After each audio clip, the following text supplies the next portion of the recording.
Muhammad. Astaghfirullahalazim alladzi la ilaha illa huwal hayyul qayyum wa atubu ilaih. Astaghfirullahalazim alladzi la ilaha illa huwal hayyul qayyum wa atubu ilaih. Astaghfirullahalazim alladzi la ilaha illa huwal hayyul qayyum wa atubu ilaih. Assalamualaikum warahmatullahi wabarakatuh. Alhamdulillah wassalatu wassalamu ala rasulillah. A'udzubillahi minasyaitonir rajim. Kufara min ghadabil jabbar wal izzati lillahi wa rasulih. Allahumma ghanina bi khalaqil qaran. Bismillahirrahmanirrahim. Ya hayyu ya qayyum ya ahad ya samad. Allahumma shalli ala Muhammad wa ala ali Muhammad. Bismillahirrahmanirrahim. Bismillahirrahmanirrahim. La yasudru. Bismillahirrahmanirrahim. La yasifu suwayma. Bismillahirrahmanirrahim. Man kana min ni'matin fa min Allah. Bismillahirrahmanirrahim. La ya'ti bi hasanati yawm. Bismillahirrahmanirrahim. La hawla wa la quwwata illa billahil aliyyil azim. Allahumma inni as'aluka bi barakati syarifah an tuhmada dunya. Amin ya rabbal alamin. Alhamdulillah, jumpa lagi untuk pengisian zuhur kita di Surau KKR, Kementerian Kerja Raya, insyaAllah. Mudah-mudahan pengisian yang sebentar ini dapat kita bawa menghadap Allah Ta'ala di masa, insyaAllah. Untuk lagi barakah, kita mulakan surah Al-Fatihah. Iya ya.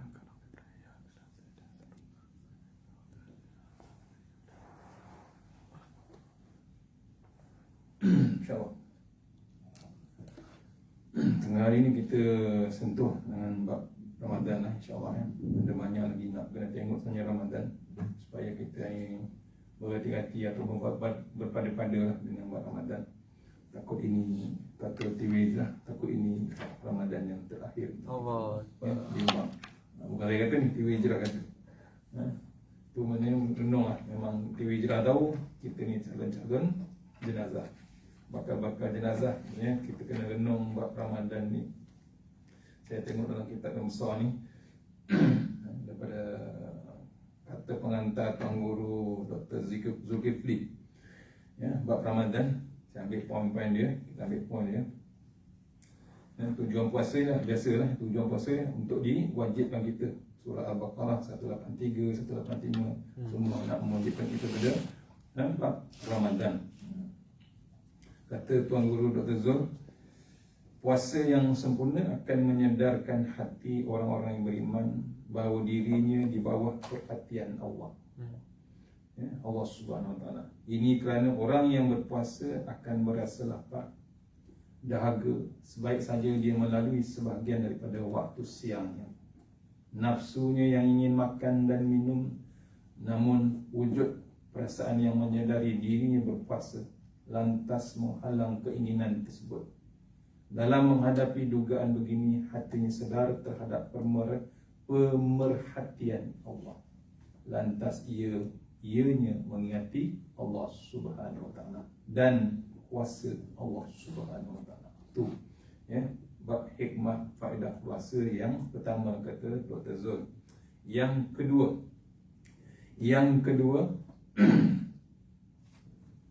ini saya tak pakai Tamir Ghafilin, saya pakai kitab puasa. Banyak lagi nak tahu tentang puasa ni. Yang kedua, bulan Ramadan merupakan bulan yang suci. Allah Subhanahu Wa Taala menghendaki hamba-Nya supaya memenuhi bulan tersebut dengan amalan ketaatan yang menghampirkan diri kepadanya. Syariat puasa ini adalah cara yang termudah untuk tunaikan hak Allah dan tanggungjawab hamba kepada Allah Subhanahu Wa Taala. Ini ya, hikmah kedua, bulan Ramadan adalah bulan suci Allah Taala. Maksudnya kita bertanggungjawab apa yang diperintahkan Allah Taala. Tak boleh elak, kecuali uzur lah. Kalau uzur pun janganlah minta darah depan orang. Bukan makan ni depan ya, bukan depan orang ramai, depan suami, depan anak-anak. Janganlah. Yang uzur perempuan lah. Saya setuju Ustaz, saya setuju ya. Dia orang kadang lupa lelaki tak ada uzur. Kalau terjumpalah suami yang uzur tu, masalah besar. tolong report jabatan kamu. Ya, janganlah. Ya, dan wajib tak ada seorang lelaki yang uzur. Kecuali betul-betul dalam ICU, betul? Ni kena rendong kita. Jangan kita tertipu dengan suami-suami ni. Jangan tertipu. Handsome lah apa semua, tapi bila puasa dia tak puasa. Itu masalah besar. Check balik. Kena double check. Payah tu dapat suami macam tu. Yang ketiga, hikmah puasa kata Tok Guru, kekenyangan yang berterusan dalam kehidupan seseorang akan memenuhi dan menyuburkan jiwanya dengan sifat keras hati dan keterlaluan. Hikmah puasa bila kenyang yang amat sangat, jadi keras hati dan sifat dia keterlaluan, disuburkan bab ke hati bila terlampau makan. Tapi bila puasa kan dinyahkan, dimanagekan. Bukan terima makan langsung, boleh makan. Puasa ni setengah hari je, betul? Betul. Daripada pukul subuh, imsak sampai maghrib, itu je. Mana sampai isyak. Kecuali kita duduk di kawasan Eskimo ataupun di Turki. Kadang-kadang bukan 8 jam, bukan 10 jam. Ada yang 14 jam juga. Ikut geografi lah. Sebab tu puasa ni tak sama dengan negara-negara lain. Raya pun tak sama. Ada orang petikai kan, nak raya sama Mekah. Kalau kita punya bumi Malaysia ni flat tu flat, sama dengan Mekah, landing kapal terbang elok, tak ada apa kan. Tak ada nak buat apa, lain apa pusingan globe, tak ada. Tu lain cerita. Tapi masalahnya kita ni globe bulatan, satu benda yang bulat. Maksudnya kita punya geografi, kedudukan koordinat kita berlainan. Degil tu dulu kecil-kecil tak nak belajar geografi tu. Degil juga. Geografi apa? Ilmu alam tu. Maksudnya kita ketiga hikmahnya, kekenyangan tu di-managekan balik. Maksudnya bab berterusan makan tu. Ini justru pensyariatan puasa ni mendidik jiwa kita mengurangkan sifat-sifat tersebut. Cukuplah makan banyak pun. Sampai satu tahap tu yang ada penyakit, betul? Itu yang sihat. Bila puasa, sihat kita. Kerana orang tak puasa, tujuan puasa betul lapar. Lepas tu ada kesihatan. Tak percaya, tanya orang KKM. Sekarang senang nak jumpa orang KKM. Mana-mana ada KKM. So kalau tanya dia, puasa memang hebat. Sekarang orang yang bukan Islam pun seronok nak puasa. Satu banyak kuih, banyak lauk, betul. Tapi yang satu lagi, dia dapat diet, dia kata. Cantiknya diet. Dia bukan diet macam biasa, tak. Ini diet orang Islam. Dia follow. Kita ajar dia. Puji dia. Jangan terus-terus ajak masuk Islam. Jangan. Kita puji dia, jai dia.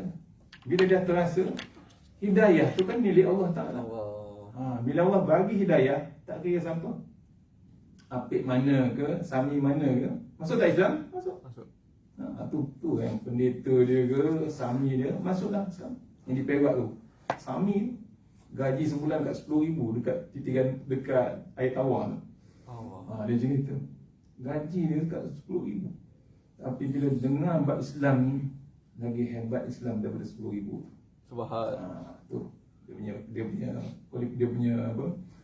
punya value dia dengan Islam tu hebat. Tu yang kedua. Ketiga, yang keempat, hikmah dia ada bab sifat berkasih sayang menjadi teras dalam pembangunan masyarakat Islam. Tu poin penting. Tak kira dia orang kaya, tidak dapat, orang kaya tidak dapat menghayati kasih sayang sebenar terhadap orang miskin.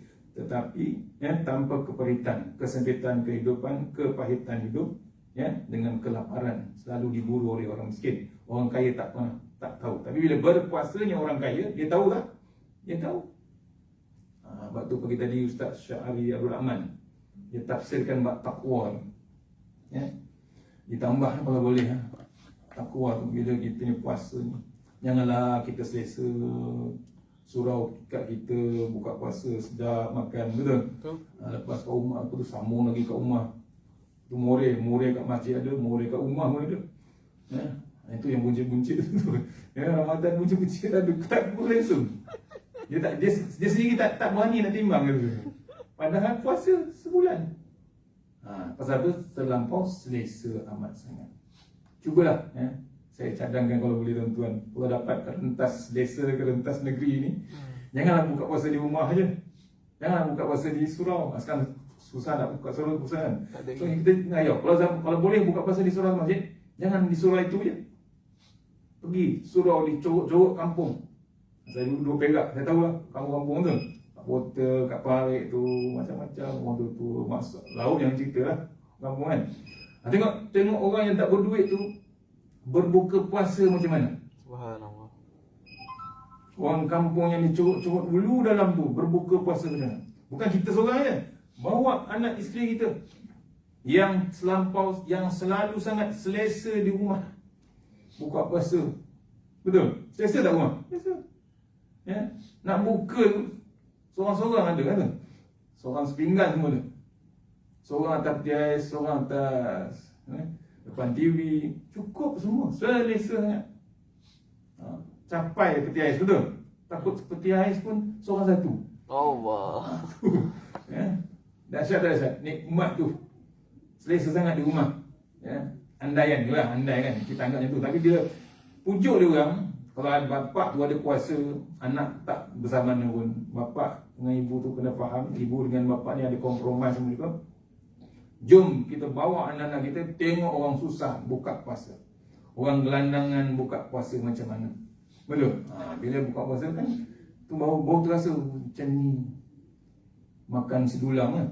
Tu pernah kita buka puasa tengok orang Negro, area-area Sudan tu, makan sedulang dia. Dia hitam, kulit hitam tu makan kita satu dulang. Lalat tu kan. Nampak? Abang nak test tu, kalau nak cuba tu rumah tu, kita kena didik keluarga kita dulu. Didik diri kita, didik keluarga kita. Bau dia rasa betul-betulnya bab perasaan kita dengan Allah Ta'ala, bab keberadaan kita tu. Susah ni. Bab bila ada bab kasih sayang yang kita rasa. Tu, umat Islam ni tak boleh lari pada sifat kasih sayang. Ini kena-kena kita. Tu antara hikmah. Hikmah yang diceritakan oleh Tuan Guru, Dr. Zul, ini tulisan dia. Bila bab puasa. Kita terus pada hari ni saya nak sentuh sikit. Minggu lepas saya datang, saya cerita pasal fadilat puasa 10 je. Rupanya banyak. Ada 24.5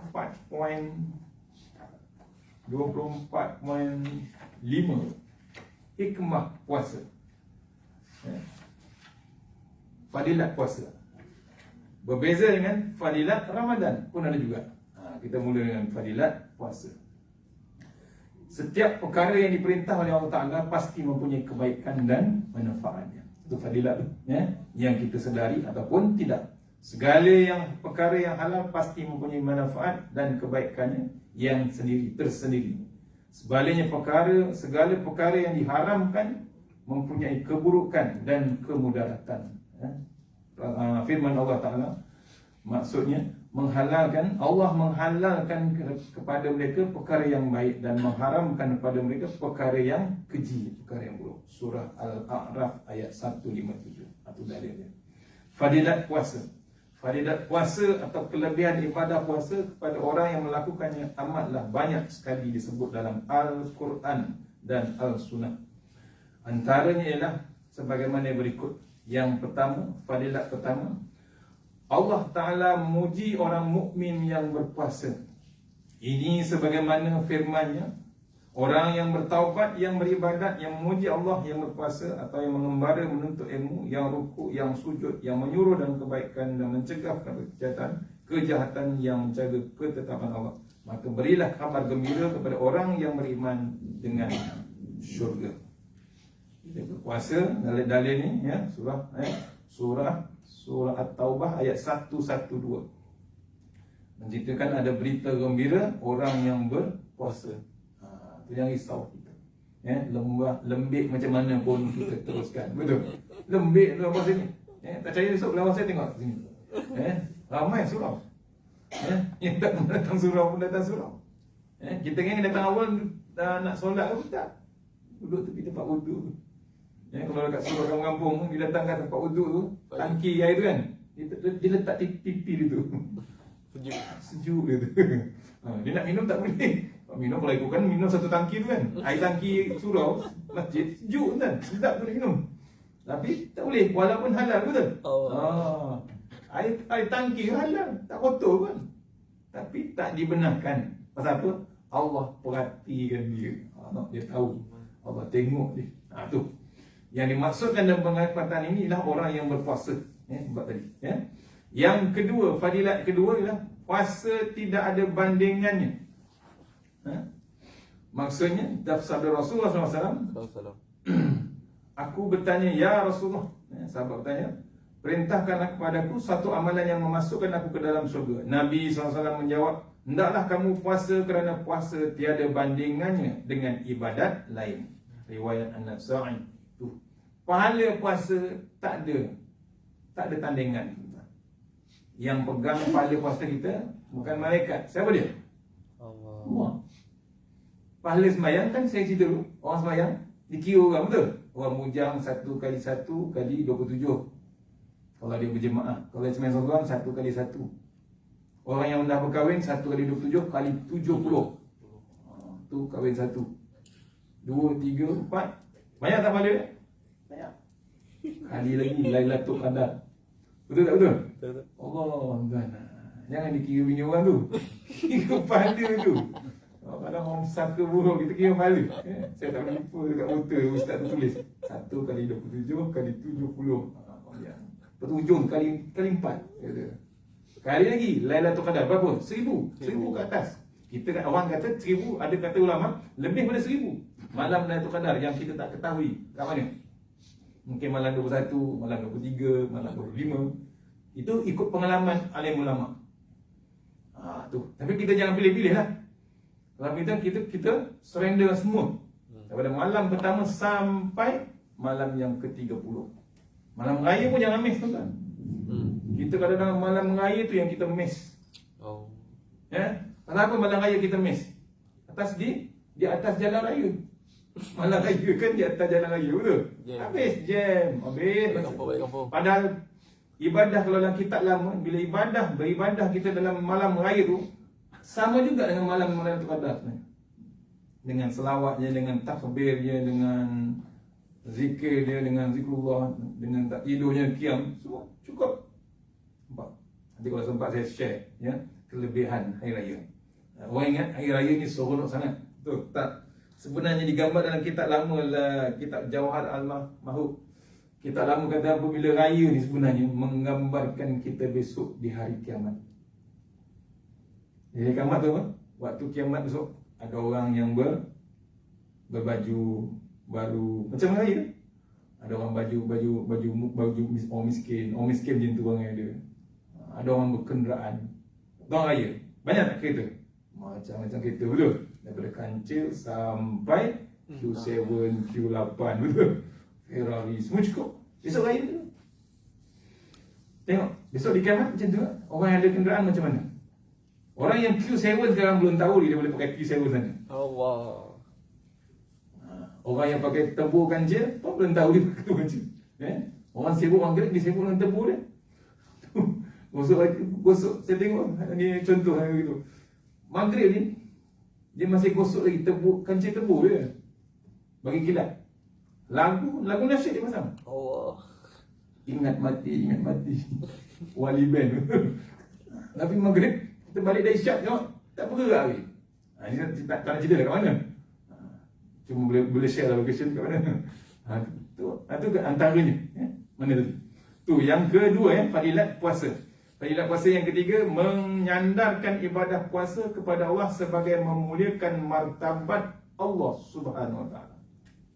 Kita sandarkan puasa kita ini pada Allah Taala. Kenapa? Dalam dalilnya Rasulullah SAW sabda, setiap amalan anak Adam adalah untuknya kecuali ibadat puasa. Ibadat dia puasa ni untuk Allah Taala saja. Allah. Sesungguhnya puasa itu adalah bagiku, kata Allah. Dan akulah yang membalasnya. Puasa itu merupakan benteng. Bila seorang daripada kamu berpuasa, maka janganlah bercakap keji.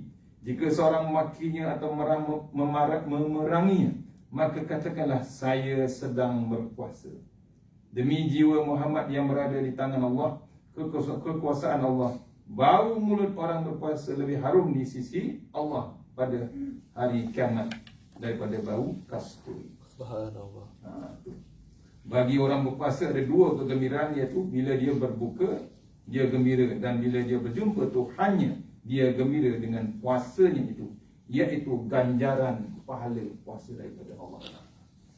Tu Ya. Kalau cek bau mulut busuk, betul. Tapi janganlah kita tak ada kerja, betul bau kasturi. Tak ada kerja. Ya, janganlah. Memang besok di sisi Allah Ta'ala, bukan di sisi manusia. Kalau sisi manusia memang bau lah, pasal mulut tak makan satu hari, memang bau. Nampak? Pakai masker pun bau mulut kan. Padan muka bau mulut sendiri, betul. Itu tak terdaik kita. Pengsan. Semput terus. Tu fadilat yang ketiga, ya. Saya baca ringkas-ringkas ni. Kalau tidak satu muka nak baca habis. Fadilat yang keempat, darjat orang berpuasa akan diangkat. Ni termasuk yang 10 tadi, ya. Darjat orang puasa ni diangkat.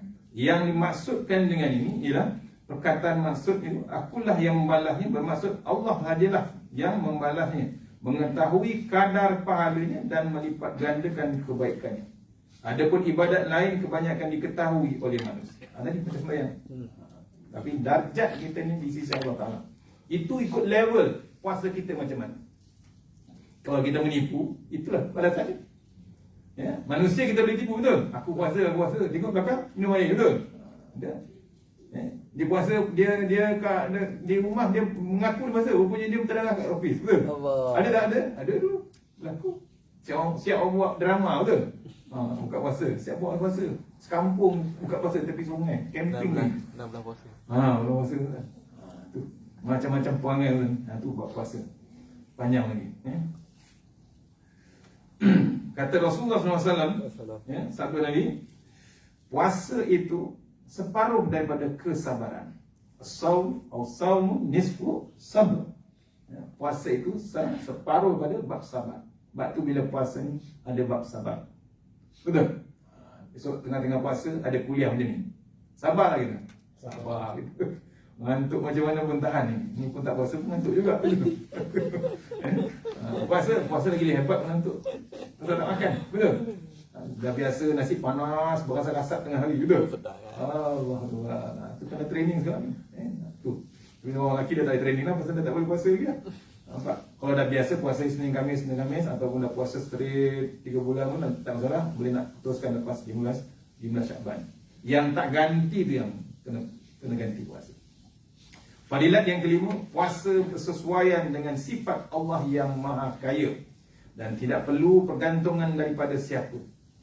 Ya, bila kita bergantung dengan Allah Ta'ala, itulah, ya, nak menyesuaikan kita dengan sifat Allah Subhanahu. Kata ulama tafsir, tempat bergantung bermakna tidak berhajat kepada makan dan minum. Hal ini disebut oleh Imam Al-Qurtubi. Sesungguhnya perbuatan hamba bersesuaian dengan keadaan mereka kecuali puasa. Ia bersesuaian dengan suatu sifat daripada sifat-sifat Allah. Seolah-olah dia berkata, sesungguhnya puasa itu mendekatkan diri kepadaku dengan suatu perkara yang berhubung kait dengan satu sifat daripada sifat-sifat Allah Subhanahu Wa Taala. Tu, ini puasa ni kita dekat dengan Allah Taala. Nampak? Kalau kita jauh daripada Allah Taala, masalah besar. Tu. Ya. Kalau dia puasa, rasuah pun ambil. Tak jadi apa. Puasa, mata tak jaga. Payah. Terbeliak mata, betul? Faham tak? Kalau terbeliak mata, apa tengok apa? Betul? Dia tak ada tengok. Dia terbeliak mata, dia tak tengok Quran sebenarnya. Terbeliak mata tengok Quran tu memang hebat lah kan. Itu jaga sikit. Ya. Celik mata, betul? Payah kan? Jaga mata dalam Ramadan, payah. Ustaz pun jaga, payah juga. Tengok iklan tepi highway tu. Betul? Bukan gambar tak tutup aurat. Pakai nikop tu. Celik Ustaz. Baik Ustazah. Tidak, payah. Kita mengantuk orang kereta. Kalau puasa kan mengantuk. Tuan-tuan tengok, bila puasa orang kereta hati-hati sikit.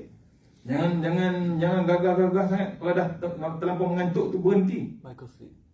Takut sudden death ni. Betul?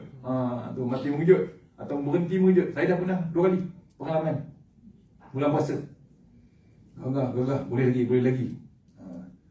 Akhirnya berhenti ke mana? Aksiden ke mana? Akhirnya sampai kat tol, nasib baik pakai smart tag. Betul saya pakai smart tag, tapi salah lorong. Langgar. Palang tu, nasib baik palang tu rupanya di span. Dia terangkat. Bekerja orang plus tu keluar tengok, cek. Okey tak Ustaz? Okey, tak pecah. Kalau pecah, dia orang ganti. Dia takut error teknikal. Padahal error Ustaz. Salah lorong. Nampak? So tidur jaga. Walaupun nak qiyamul pun tidur tu jaga. Hati-hati. Yang paling bahaya naik motor lah. Itu satu. Sekali 1 second terlap habis. Ustaz kena 2 kali 2-3 kali yang terlap 1 second. Ni jangan ditahankan. Kalau betul-betul dah confirm mengantuk tu, berhenti lah. Jangan berhenti tengah jalan. Tu antara kadang kita ni sombong, nak gagah juga gagah, betul? Orang rumah dah bagi tahu lah ngantuk tu, berhentilah, gantilah orang lain. Tak nak gagah juga. Maco kan. Degil. Tu. Yang ke-5, betul? Keenam. Keenam. Fadilat puasa yang keenam, puasa adalah kafar. Itu penghapus daripada kesalahan. Sabda Nabi SAW diriwayatkan oleh Huzaifah bin Al-Yamani, fitnah seorang lelaki pada ahli keluarganya, hartanya, jiwanya dan jiran-jirannya dikafarahkan dengan puasa, iaitu puasa, sedekah dan amal ma'ruf nahi munkar. Riwayat Bukhari. Yang fitnah lelaki ialah kesesatan, maksiat ataupun perbuatan jahatnya yang membabitkan ahli keluarganya hingga lupa menjalankan kewajipan cuai beri didikan kepada ahli keluarganya segala perkataan baik. Fitnah kepada harta ialah yang didapati dengan cara yang haram, dibelanjakan pada yang haram atau terlalu disibukkan oleh hartanya hingga lalai melakukan kebaikan. Itu timbulnya fitnah. Jadi penghapus bab dosa dia. Itu bila puasa tu banyak pahala sebenarnya, antaranya. Fitnah daripada dirinya ialah cenderung pada nafsu syahwat. Itu pun satu hal tak? Tu bila berpuasa dihapuskan, jaga bab syahwat kita. Yang seterusnya, siapa yang berpuasa dengan penuh keimanan mengharapkan Allah diampunkan sebaginya dosa yang terdahulu. Tu bila kita puasa dihapuskan dulu. Pada Ramadan lepas sampai Ramadan ni Allah hapuskan dosa. Subhanallah. Fadilat yang ke-7. Tambah lagi sikit. Tadi yang ke-6 ni ditambah tu puasa Arafah, puasa sunat Arafah tu jangan lupa Puasa sunat Arafah tu menghapuskan dosa 2 tahun yang lepas dan akan datang dan puasa hari Asyura pula mengkafarahkan dosa tahun terdahulu. Riwayat Muslim. Tu contoh puasa sunat hari Arafah. 9 Zulhijjah. Tu jangan lupa tu, jangan miss. Fadilat yang ke-7, Allah dan para malaikat memuliakan orang berpuasa dengan berselawat kepadanya. Tu hebatnya fadilat puasa. Allah dengan malaikat tu berselawat. Gitu. Nampak sayangnya Allah Ta'ala, Sesungguhnya Allah dan malaikatnya berselawat ke atas orang-orang yang bersahur. Sebab tu kita digalakkan bersahur, tuan-tuan. Jangan langsung tak ada sahur. Sahur bukan pukul 1, tuan-tuan. Allah. Ini jadi trend sekarang, betul. Malah betul nak bangun pukul 5, pukul 4. Dia sahur terus. Lepas isyak, lepas tarawih sahur terus. Kita tengok tak berhenti makan apa hari. Sahur Ustaz. Cepat je sahur. Syarat sahur kan patutnya sahur lepas kita tidur, betul? Bangun. Terlalu ada kelebihan. Itu sunnah Nabi. Pahala banyak sangat. Doa yang dimakbulkan pun hebat. Tolonglah pesan kat keluarga kita. Jangan tengok orang lain tu. Kita kat rumah kita tu pesan. Bangun. Takkan tak boleh kunci jam, betul? Pukul 4. Lepas tu kena training tiap hari. Sekarang pukul 6 imsak kan? 6 minit subuh. Maksudnya kita dan lagi pukul 5 tu boleh dan lagi tahajud semua cukup. Kita makan pukul 5.30. Jangan kita kalau boleh, ada sahabat yang pesan-pesan kalau boleh jangan kita jangan lepas waktu imsak. Pasal waktu imsak tu dengan waktu semayang pun dah jadi beza-beza kan. So kita bimbang, ada bab bimbang tu kita waktu imsak tu jadi last point. Jangan tunggu azan tu. Dah azan TV tu, azan kat rumah tak boleh lagi tu, boleh lagi tu. Allah yang merokok tu. Allah. Yang lagi hebat. Jagalah. Jaga. Takut batal puasa kita. Waktu sahur satu, waktu berbuka satu. Buka kat TV. Buka je TV, duduk botol. TV kat mana? Oasis kat mana? Sekembangan. Nampak? Hijrah kat mana? Macam negara. Nampak? Botol kat mana? Botol kat Paris sana. Kan lain dia punya geografi. Beza 2-3 minit. Batal kan? Allah. Batal. Kata tu orang lain, Datuk Ismail pun batal. Datuk Ismail pernah cerita zaman dulu orang buka puasa pakai meriam istana. Dia satu masjid tu batal. Dia sendiri. Tok Guru boleh batal. Satu masjid dengan Tok Imam, Tok Bilal, Tok Siap batal. Pasal apa? Salah meriam dengar.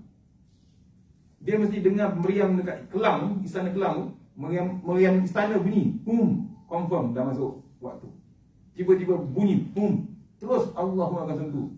Tiba-tiba tengah-tengah makan bunyi satu lagi, rupanya budak main meriam mulu. Nampak? Berlaku. Batal. Walaupun beza 2-3 minit, tapi confirm batal. Kau tak? Wajib kau tak? Nampak? Jaga bab masa ni. Mak tu orang tak pasang. Satu lagi bila bab maghrib ni, tolong. Afdal kita sembahyang waktu maghrib. Kata Tuan Guru, dalam 15 minit, 20 minit tu je. Maghrib tu. Cepat sangat maghrib tu. Sebab tu jangan kita berbuka puasa sampai setengah jam. Habis dah dekat isyak baru sembahyang maghrib. Lain pula. Lain cerita. Sebab tu hati-hatilah. Pasal waktu maghrib terlampau singkat. Ya? Mana tadi? Fadilat yang ke 7, 8. Yang ke-8, puasa adalah benteng daripada api neraka. Puasa kita ni benteng daripada api neraka. Sabda Rasulullah SAW, puasa adalah benteng dari azab Allah Subhanahu Wa Taala. Ini Allah jaga orang yang puasa. Ya, puasa itu benteng yang menghalang seorang daripada neraka. Riwayat Ahmad. Satu lagi daripada Al-Munawi, penjagaan dari Allah di dunia ini ialah dengan melakukan daripada melakukan maksiat dengan disekat nafsu syahwat dan menjaga anggotanya daripada maksiat. Adapun penjagaan di akhirat ialah dijauhkan daripada api neraka. Kenapa? Puasa. Puasa itu sebagai perisai.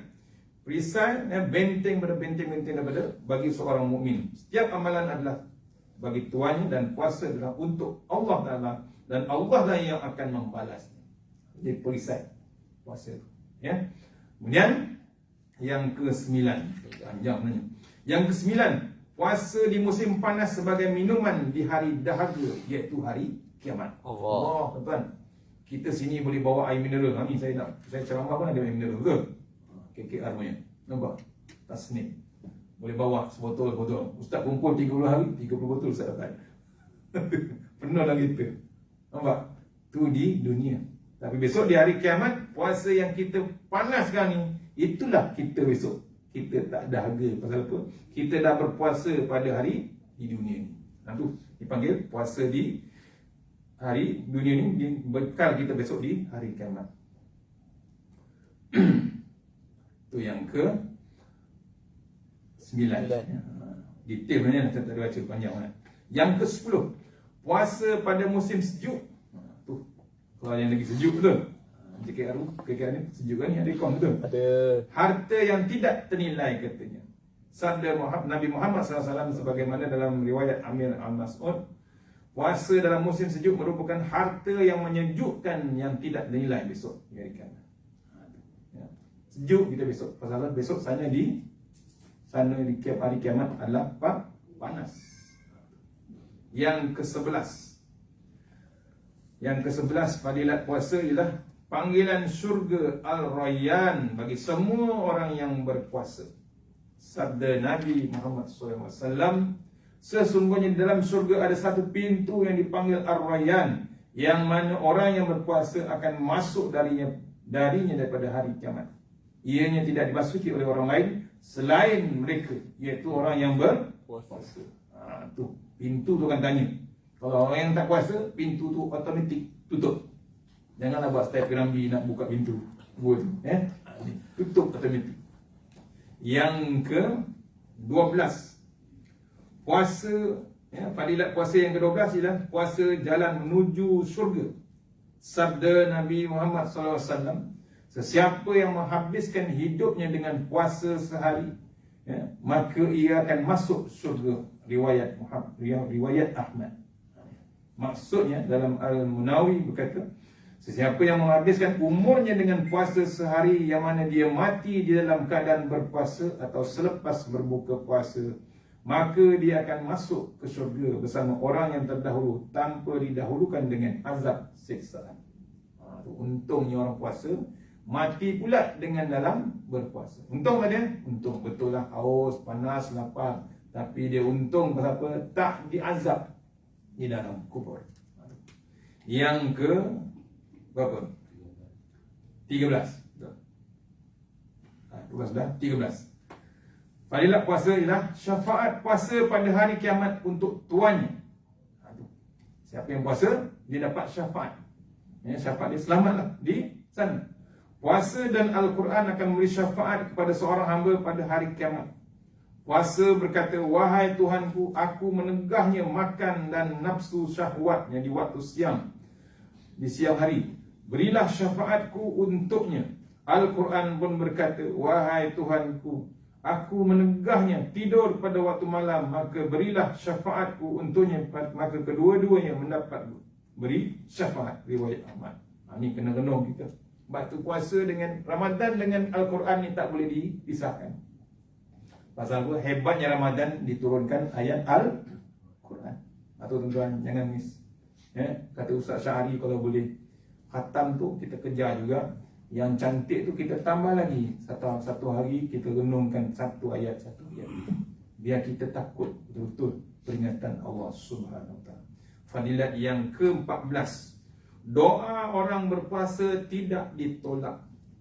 Hal ini seperti disabdakan Rasulullah SAW.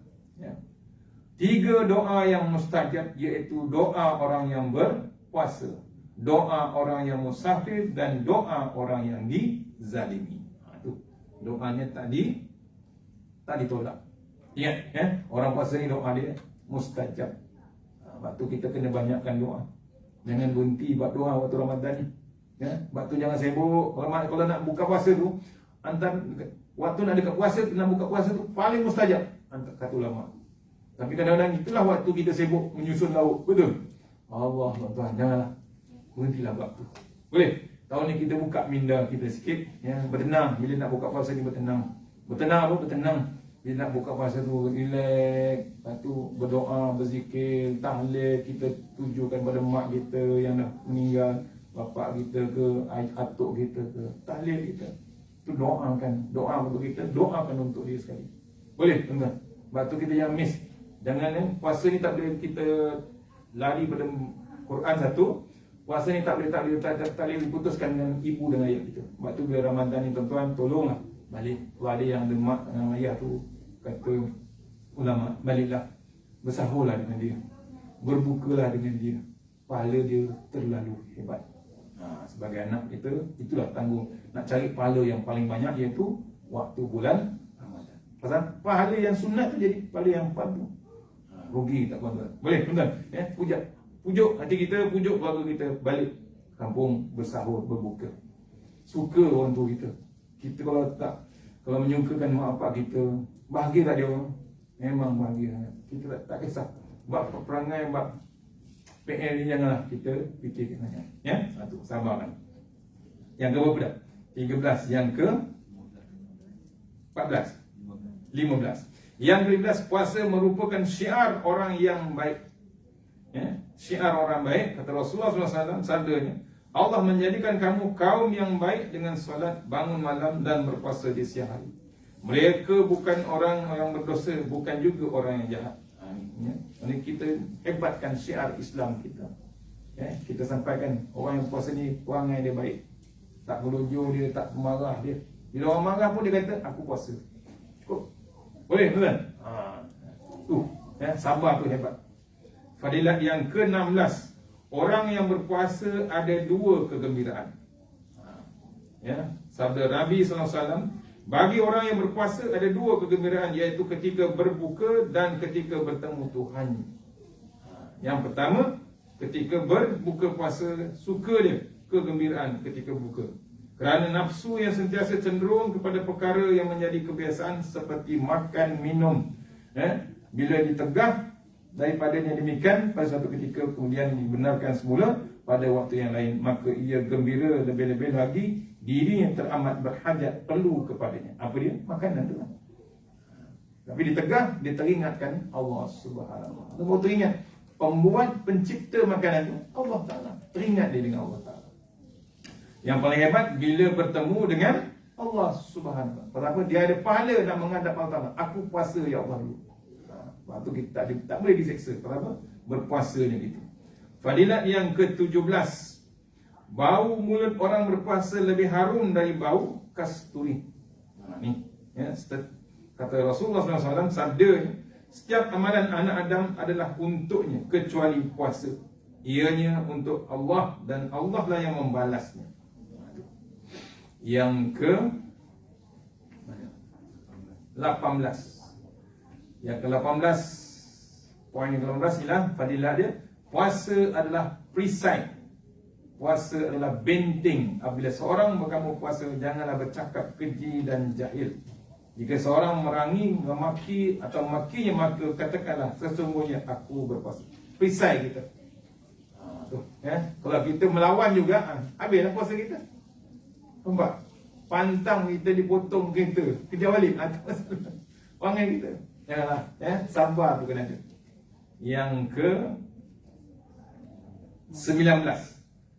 Puasa itu faedahnya memutuskan sebab-sebab untuk beramal ibadat atau bergantung selain daripada Allah Ta'ala. Hanya pergantungan kita dengan Allah Ta'ala. Itu. Hubungan kita dengan dunia diputuskan. Babak. Bila Ramadan kita dengan Allah Ta'ala dekat. Nampak? Kita tunggu nak buka puasa petang-petang tu, lambat tak masa? Lama kan? Orang rumah dah siap masak dah. Daripada pukul 6.30 tu tunggu sampai pukul 7. Lama lah. Lama kan. Baca surat khabar 2 kali khatam. baca Quran, baca surat khabar. Kalau Indonesia dipanggil surat khabar tu Quran. Pagi-pagi sudah baca Quran je kena. Ingatkan dah baca Quran, dahsyat ni. Driver taksi je, tapi dah baca Quran. Rupanya surat khabar. Habis kata. Satu Quran habis dia kata. Rupanya bukan Quran, rupanya dia panggil surat khabar tu Quran. Yang ke 19. Yang ke 20. Puasa adalah kesyukuran kepada pemberi nikmat. Kata Imam Izzuddin bin Abdul Salam, bila seorang berpuasa mengetahui nikmat Allah daripada kenyang dan tidak merasa dahaga, maka ia bersyukur kepada Allah dengan sebab itu. Nikmat itu sebenarnya tidak dapat diketahui dan dirasai kecuali daripada nikmat yang hilang. Bila hilang nikmat baru terasa. Betul? Tu orang dah tak boleh makan. Ada orang dah tak boleh makan, hilang nikmat. Tak berani makan yang manis, tak berani makan yang masam. Yang manis pasal aku tak bagi makan. Kencing manis. Elok kencing manis ni, kencing manis. Lepas tu puasa ni hati-hati. Bila berpuasa ni patutnya hilang bab kencing manis tu. Tapi kadang tak hilang juga. Kuih beloyang. Bukan satu-satu potong, kuih beloyang. Tak cukup makan gaji, buka puasa kat surau betul. Bungkus lagi buat balik. Yang paling dahsyat saya tak boleh jumpa cerita, ustaz mana cerita? Tak sampai kamu ke? Buka puasa, kurma rotab kan famous kan? Suka dia dah kurma rotab. Favorite makan. Makan 1 ulas, 2 ulas, 3 ulas, okey lah. Bawa balik lagi, sambung lagi dalam kereta. Sampai rumah, habis terus 1 kotak. Nampak? Dia seorang, bukan keluarga dia. Dia seorang. Lahap dia tu. Dia punya geram dekat kurma tu, nampak fresh kan? Kena pula ada bertangkai tu. 1 hari sekotak, 13 hari sekatun. Betul tak betul? Kan 1 kartun tu 30 kotak, 30 hari genap 30 kotak. Cek, kencing manis tak? Confirm kencing manis. Dah benda tu manis. Tu. Payah kan jaga. Bukan salah makan kurma, tapi melampaunya. Sebab tu kata ulama di Mekah dulu lama dulu. Katanya bila keberkatan Ramadan hilang pasal apa? Makanan melampaui batas. Sebab tu kan Allah hantar SOP melalui KKN, melalui MKN. Apa jadi? Dah tak boleh makan, dah tak boleh berbuka surau. Betul? Limit 25 orang je. Itu pun bungkus balik. Pasal apa? Perangai kita dulu melampaui batas. Makan, membazir, buang macam-macam. Sampai dikira orang alam sekitar, makanan yang dibuang macam bukit gunung ganang. Allah. Makanan Ramadan saja, bukan makanan lain. Ramadan saja. Belum kira pemukus dia lah, plastik dia apa. Belum kira. Makanan tu waste itu. Bayangkan, kadang-kadang makanan tu tak basi pun elok, tapi tak boleh makan. Janganlah. Kita kalau tekak ni bila puasa tekak ni selagi tak lepas tekak ni dia punya order dahsyat. Order dia. Order dahsyat. Kan online betul? Allah. Kalau yang dekat pasar tani tu, kata nanti semua saya tak lupa. Kalau orang ambil batu bata tu digolekkan dengan telur, dibakar di atas kuali, beli tak orang? Beli. Ni first time ni betul-betul. Lapar, jangan main tuan. Saya lalu kat kawasan padi dekat Parit Botol Perak tu. tengah-tengah puasa ni anak-anak balik sekolah tengah hari, orang bawa bakar sekam padi tu, sekam padi. Oh, bau dia. Berdengung. Sedapnya. Bau tu sekam padi pak terbakar dia. Macam ikan bakar. Allah Akbar. Mencari terus. Dia kalau lalu pasal kampung ni pantang tengok pondok berasap ke pondok berasap. Lemang ke tidak? Lemang tidak. Perak kan lemang paling banyak ni kan. Ada lemang jagung, pernah tengok lemang jagung? Lemang tepung. Sini tak ada. Perak ada. Tu antara bila puasa ni dahsyat tuan-tuan. Dia tak boleh cerita, tak boleh lupa Datuk Ismail kamu cerita seorang Arab ni, orang Arab ni tak pernah buka puasa di Malaysia ni, di luar Malaysia. Dia tengok tahu cincau. Cincau yang hitam tu. Tengah-tengah pukul 3 pagi tengah hari tu panas tu, dia beli, dia tengok cincau tu sedap betul dia bukan rasa dia ais kan. Dia belinya bukan sikit, satu batu lah. Sekilo dia beli. Balik rumah dia tunggu, dia tenung cincau. Azan digigit tu cincau. Marah dia, mengamuk orang Arab tu. Tawa dia kata. Dia ingatkan sedap sangat cincau tu. Oh, cincau buat air kan. Digigit je terus cincau tu. Geram pasal apa buka puasa. Tu sampai ke tahap tu kan. Tu bab puasa ni jaga. Tekak kita ni memang syak. Yang ke-20. Berapa lah? Oh. 23. 5 minit dulu. Yang ke-20. Puasa dan kesyukuran bagi nikmat. Yang ke-21. Puasa menjadi seorang membanyakkan ketaatan mencari pahala. Bila puasa kita ni penuh dengan taat dengan Allah. Cari pahala sebanyak yang boleh Ramadan. Bimbang ini kata TV Hijrah, bimbang Ramadan yang terakhir. Betul. Bukan saya kata ni, TV Hijrah kata. Maksudnya bimbang kita kena cukup 30 Ramadan. Jangan kita buang masa kita. Ya? Quran kita, solat sunat kita, zikir kita. Teruskan. Dan cantik tadabbur Quran. Yang ke-22, memperbanyakkan sedekah dan banyak buat baik kepada orang yang memerlukan. Yang ke-22. Ya? Panjang dengan satu muka 22 tu. Kita baca poin dia. Yang ke-23, puasa penyebab hati lembut dan anggota badan terpelihara. Sebab hati jadi lembut, badan jadi sihat. Sebulan Ramadan sihat tuan-tuan. Jangan risau. Yang ke-24, puasa merupakan fidyah kafarah pada setengah-setengah amal ibadat. Dia jadi timbal balik ataupun menampal benda-benda yang berdosa yang sakit yang kita buat. Yang ke-24.1, Allah Ta'ala menjadikan puasa sebagai fidyah bagi yang menggunting rambut merupakan perkara yang diharamkan. Ini macam kita umrah lah, bab uzur kita. Habis dah. 24.2 pun sama juga, menjadi puasa sebagai sembelihan. Contohnya kita berkorban pun sama juga. Itu dia fadilat puasa. Ada lagi yang hebat, iaitu fadilat Ramadan. Kita jumpa bulan depan kot. Kalau ada kosong, kita boleh baca. Bukan kecil dan tebal pun ni. Ramadan ilmu ni panjang, insyaAllah. Mana yang baik pada Allah Ta'ala, yang lemah daripada surah Al-Fatihah.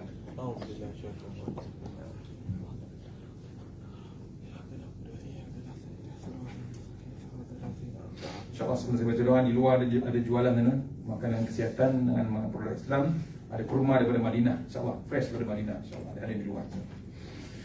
Bismillahirrahmanirrahim. Allahumma tawil a'marana wa sahih jasadana wa nawwir qulubana wa sabbit imanana wa ahsin a'malana wa si' arzaqana wa ilal khairi qaribana wa anishharibna wa jawadina fid din wa dunya wal akhirah. Ya Allah, panjangkan umur kami, sihatkan badan kami, terangkan hati kami, tetapkan iman kami, elokkan amalan kami, luaskan rezeki kami, dekatkan kami kepada kebajikan dan jauhkan kami daripada kejahatan, tunaikan hajat kami. Rabbana atina fid dunya hasanah wa fil akhirati wa qina azabannar. Assalamualaikum warahmatullahi wabarakatuh. Saya lupa siapa-siapa yang nak infak untuk budak pondok tahfiz melalui saya ada siapa-siapa minat, insya-Allah. Untuk bulan Ramadan, dia punya perbelanjaan waktu bulan Ramadan, insya-Allah. Assalamualaikum warahmatullahi wabarakatuh.